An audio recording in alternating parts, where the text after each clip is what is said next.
Hello. This painting is called Concern. It was originally an acrylic painting, but I decided to go over it with water miscible oils because for portraits I like to have the color blended a bit more, and so oils are a little bit better for that. This person right here is an actor who acts acts in a BBC mystery called Waking the Dead. And when he's trying to figure out who the guilty party is, he usually has this look of concern on his face, and that's why I call it Concern. I'd like to show you a little bit on the hair right now. Sure, I don't need this.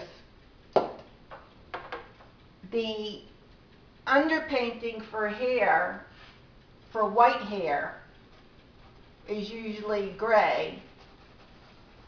Anything that's white is usually some kind of a gray.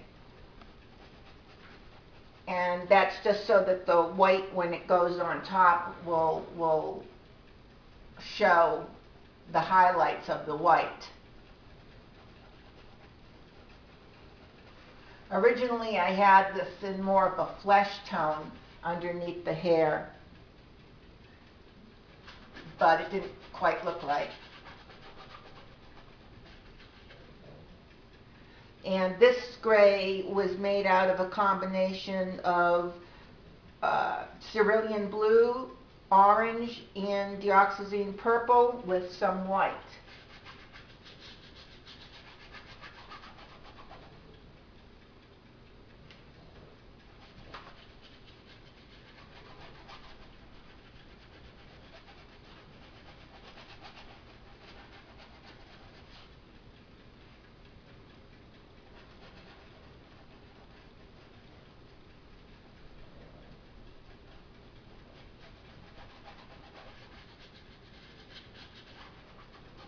Okay.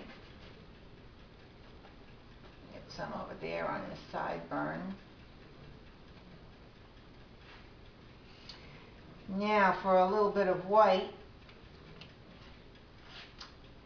And even though this is pure white, it's okay because it's going to blend into the gray. And I just kind of swish it upwards. Here, I've got a hair in my thing here. I don't really mind hairs, but sometimes they get to be a little too much.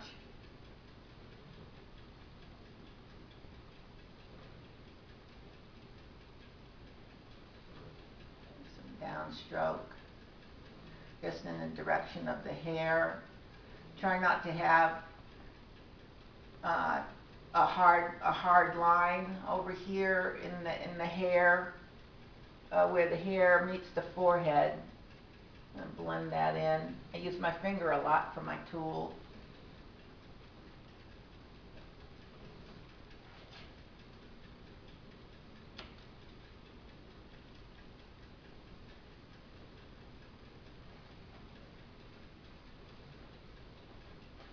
You can see the whites blending in with the gray a bit, so it's okay.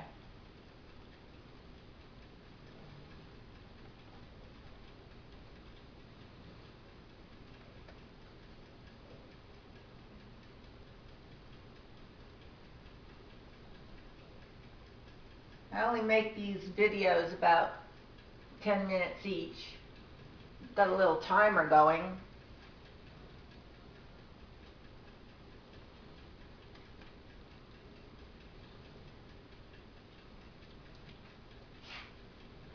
I'll do a little more of this and then I'll put it down so that I can show you something else.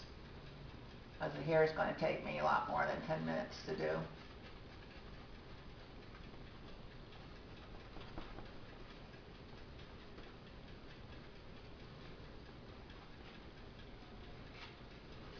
Let me switch here to a smaller brush.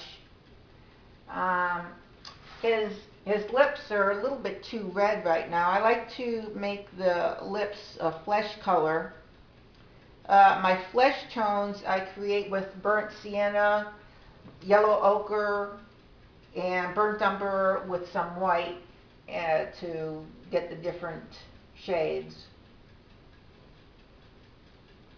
This is my lightest tone of flesh. Here's my next lightest.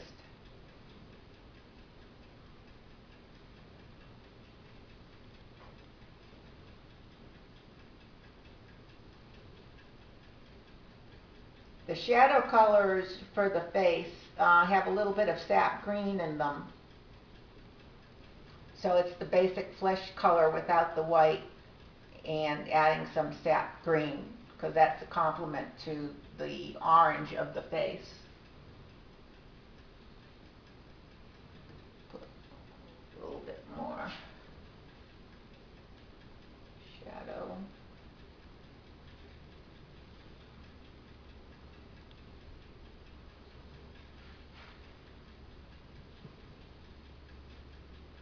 Here's some of the shadow color. Try to do this sparingly.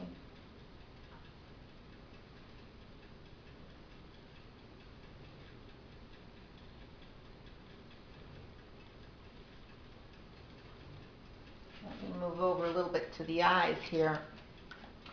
The white of the eyes, I actually don't do white either. I do that, the flesh tone. And because the eyes are basically round balls,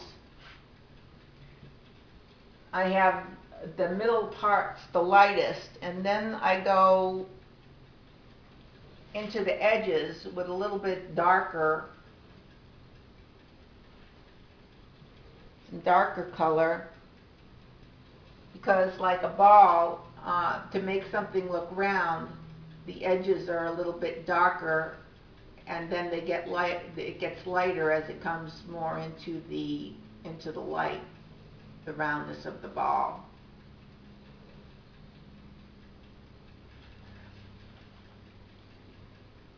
His eyes are going to be a grayish blue.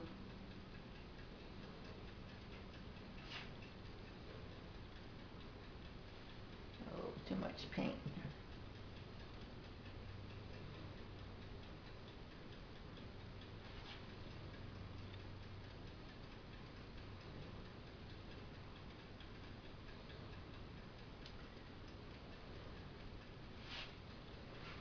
I might put a little bit of the shadow color in here.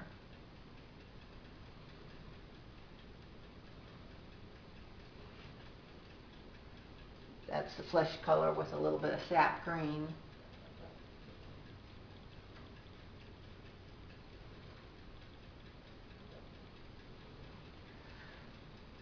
And some more of the shadow color up here.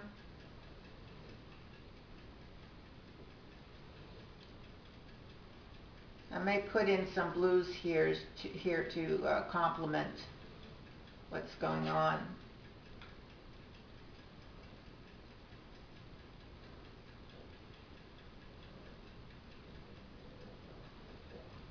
Covering over the pupils and the irises a little bit, but I'll bring them back out later.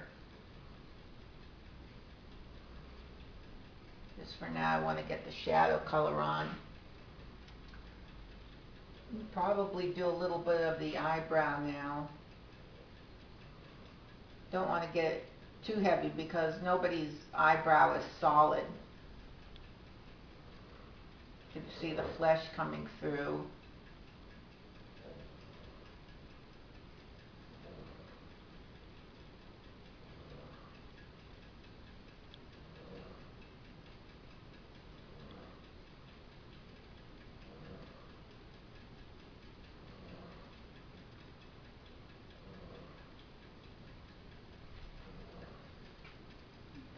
A little bit darker in a place.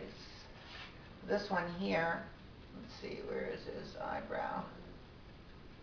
It's going up a little bit like this.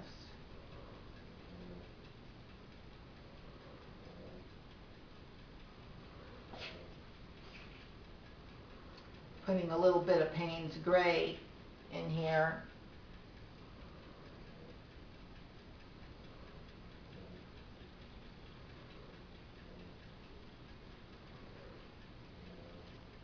To make this, well, there's my timer. So it's been 10 minutes. And so that this won't get too long, I'll stop here.